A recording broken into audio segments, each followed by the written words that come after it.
Namaste, my name is Dhieyo and welcome to my channel. Today I'm going to make you a little uncomfortable. A little uncomfortable, but it's going to be for your own good. For your own good and for your own spiritual growth also. If you're looking to have a personal session with me, then my email ID is in the description box. Roxanne is the one who handles my work. You guys can get in touch and she'll work something out for both of us to connect. But now, like I said, I'm going to make you a little uncomfortable. There's this saying that the butterfly is extremely beautiful because the caterpillar went through an uncomfortable phase to turn into a butterfly. That's so true in all our cases. Today, wherever you are, wherever you are living right now, whatever phase you are in, it could be bad, but there must be something good that's happened in your life where previously you went through a phase which was a little uncomfortable now for you to be reaching where you are. This is why every time, even when you're trying to manifest something, some or the other uncomfortable thing is going to happen where now you've achieved your goal. That job had to go for a new job to come. The lover had to go for a new lover to come. So we always have to go through an uncomfortable phase to reach something which is going to be extremely beautiful. Now this is extremely important even in our spiritual growth, where all of us are working so hard to become in that state of consciousness which we call dhyan, forever aware that you're a soul in a human form. So in this, when you are in that state where you are absolutely conscious, like I say, you are a walking, talking manifester then. This is the time when the matrix is not affecting you. What I always say, when the matrix stops affecting you, you start creating the effects you want in the matrix. Whatever you want, you can make it happen. You're a walking, talking manifester. This is how our ancient ancestors were. So in that, the number one thing that all of us now need to start focusing on is our breath. I'm going to tell you a few things that you can incorporate in your life. You can practice it and then use it in your day-to-day life. It's going to be initially a little uncomfortable, not harmful. There's a lot of difference between harmful and being a little uncomfortable. This breathing exercise that I tell you now is going to be a little uncomfortable. But first, I'll tell you very quickly, because I've already spoken about this in my previous video. Very quickly, I'll tell you how important our breath is and how the matrix uses our breath to make us react to what the matrix wants us to react to. So today, everything that you experience right now, what the matrix does is, for an example, let's say you're heading to your office, you're sitting in your car, the matrix now wants you to react to a traffic jam. So before the traffic jam's already been created for you to react to it, I'm just giving you a small example. Your heartbeat, your breath, you won't even know, will start shifting to another level altogether. So by the time you reach over there, boom, you'll react to it. You'll react with, oh my God, there's so much of traffic jam and life sucks and everything's bad, I'm getting late. The matrix wants you to react that way, so it'll always control your breath. This is why in spiritual practices, especially in meditation, we never call it meditation, we call it dhyan. Dhyan means awareness. So when you're sitting in your awareness, you're always concentrating on the fact that you're not this body. You breathe in, you're a soul. I'm not this body. You breathe in, when you're breathing out, I'm a soul. So now, when you're living in an illusion is always seen as it is there, but not there. So everything around me, I am there, but not there. That's how you see an illusion. That's how you have to treat an illusion. You can't say it is not there, because that's when it becomes really dangerous. It can be really harmful for you. So it is there, but not there. So now when you're saying, I'm not this body, somewhere you are accepting the fact that this body is there. That means everything you're experiencing through this body is there. But I am a soul. I'm not this body, I'm a soul. So when you keep concentrating on that, when you keep your awareness on that, this is when now you become like a rider who knows how to ride a horse. A horse is a very royal animal. It's very beautiful, very charismatic, very royal. But the minute somebody who does not know how to sit on a horse and the horse starts trotting, you're just bouncing around on that horse. So which is not making you look royal, but the minute you know how to ride a horse, you sit on a horse, you grab the horse with your thigh, the horse knows, this person knows what he's doing. And then you sit on a horse, you start becoming royal, because now you're controlling that horse. This matrix is that horse. You are that rider. Our breath is that grip that we have on that horse, on that matrix. Our breath is that grip. So this is why the more you keep concentrating, the more you keep awareness on the fact that you're not this body. I'm a soul. I'm not this body. In our culture, we call it, "Main ye sharir nahi, main atma hu." I'm not this body. I'm a soul. You keep concentrating. You keep your awareness on that over a period of time. after you condition yourself, when you're out in the day-to-day life, this awareness is always there with you, should be there with you. This is the right way of teaching it. So this is why I always tell people, once you're practicing whatever you're practicing, make sure you try it in the outside world also.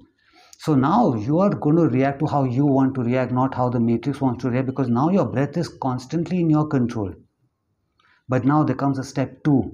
This step 2 is where you are like our ancient ancestor, walking on this planet, walking in this matrix, deciding what your experience should be. So for that, there is the step 2 to that breath, which I'm going to tell you now. Like I said, it's going to be a little uncomfortable.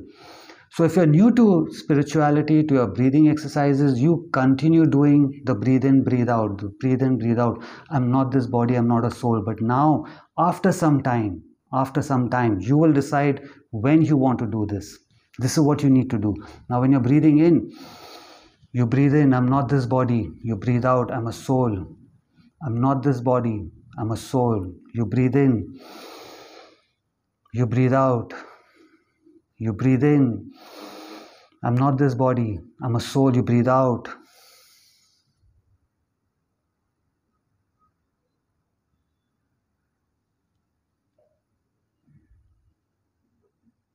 I'm a soul, I'm a soul, I'm a soul. You hold that now.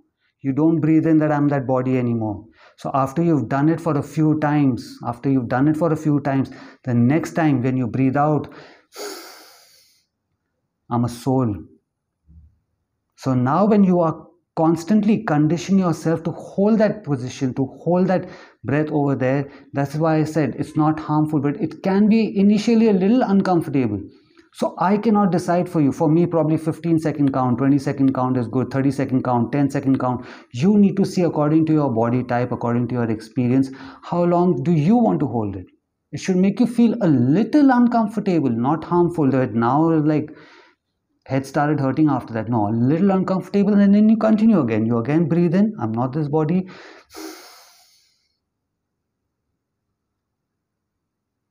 So now, this, when you keep conditioning yourself, you are a soul.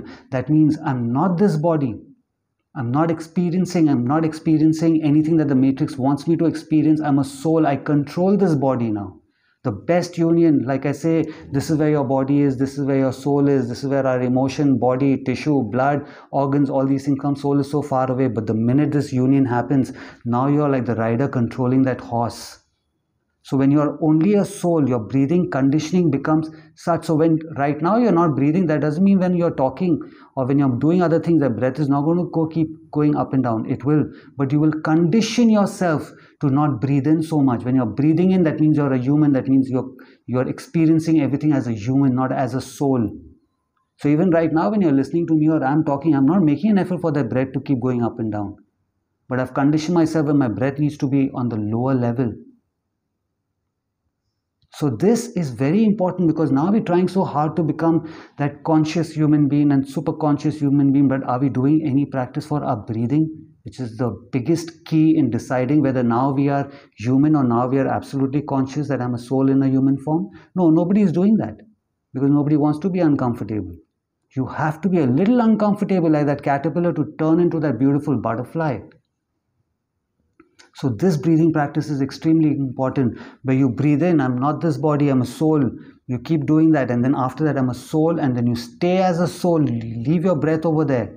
And I'm telling you, try this in front of a mirror initially when you're doing this. The minute you breathe in, breathe out, you do it for a few counts. Let's say for a count of 10, 15. On the 15th count, when you say that, okay, I'm a soul, and you breathe out, I'm telling you, you'll start getting a smile on your face. You start getting your eyebrow starts raising a little higher. I call it the cocky spiritual look, where you get that mischievous look, that cocky look, that, okay, I'm a soul controlling this. That's exactly how you will start experiencing it if you do it in front of a mirror. So once over a period of time, when you start conditioning yourself this way, when you're outside in the real world, you try doing it. Then from time to time, you breathe in and you breathe out and you stay over there. You observe the world and you will start seeing the world in a different way. I guarantee you that. Because now it's the soul. I'm not this body, is not happening anymore. It's the soul. So your breath will start becoming slower. Like I said, it's not that you're not going to breathe. You will. But that conditioning which the matrix has given this body, this is not our body. Spiritual practices are like those extremely genius engineers who can do a car that's come out from a factory. That car can only go for a particular limit, but that engineer knows, okay, you tweak it around a little bit and the car's going to go to another speed altogether, a higher speed altogether. This is what spiritual practices are. So our body is designed for how the matrix wants us to react to whatever experience is giving us, whatever experience it wants to give us. But the minute you start doing these spiritual practices where you're tweaking around with this body, you're manipulating this breath into now you becoming like our ancient ancestor. So once you are in this energy, the other person's in that energy, everyone is in that energy. Once we leave, we are going to leave this energy behind. This matrix will start breathing how we've conditioned it to breathe. Collectively, all of us will leave that energy behind for the next generation to come in and say, my God, these guys knew what they were doing. They're our ancient ancestors, because that's how they were breathing too. Like I said, this needs to make you feel uncomfortable. It's not harmful. You try this, you breathe in and you hold it over here. You feel like your eyes are popping up, your nerves are popping up, you start feeling a little giddy, but the minute you do and you hold that breath out, when it's out from your nose, it's going to get you that smile on your face slightly. Over a period of time, you'll be sitting somewhere, nobody will even know why do you have that smile on your face, that smirk on your face, because that's how you've conditioned yourself. Nothing's affecting you anymore. You're creating everything. So that's the power behind this. I'm not this body, I'm a soul. Okay, I get that, right? But there's more to it. Now I want to remain a soul. Otherwise, what's the point? I've understood it, I've conditioned myself, but now I want to make those effects in that matrix. So this breathing exercise will help you create that effect. So like I said, don't worry about it. Nobody wants to harm you with these breathing exercises. Nothing's going to go wrong with you. Like I said, today, if I tell you that, okay, I want you to do this for a count of 20, maybe that's going to be a little harmful for you. You'll start feeling a little sick. You are the best person to decide, okay, now I'm feeling a little uncomfortable. I'm having that smile on my face. Let me breathe again. See, if you notice, every time you're stressed out, we always breathe out. Like, oh my God. So when you're breathing out all human emotions, wanting to stay in that. You don't always breathe out and breathing in again. No, you breathe out. You release that stress and you always give it that few pause before we start breathing again. So this breathing exercise is extremely important. It'd be great if you can incorporate this in your day-to-day life, in your practice. Condition yourself. After that, there's no point if you're not going to try this out outside when the time comes. Everyone teaches, okay, breathing exercise, your body needs to be erect, and yeah, great. But what if you are lying down on your sofa watching television? Are you going to, when that situation comes, are you going to do all of that? No. So practice this even when you're lying down. Practice this when you're driving. Practice this when you're running. Practice this in every other condition, even when you're slouching. Whatever position you practice in then, because that's how you will control it. You don't need to then sit erect and, okay, now I have to breathe out and hold it. And no, that's only a conditioning. Later on, try this breathing exercise in your day-to-day life, wherever you are, however you're sitting, however you're lying down, however you're walking.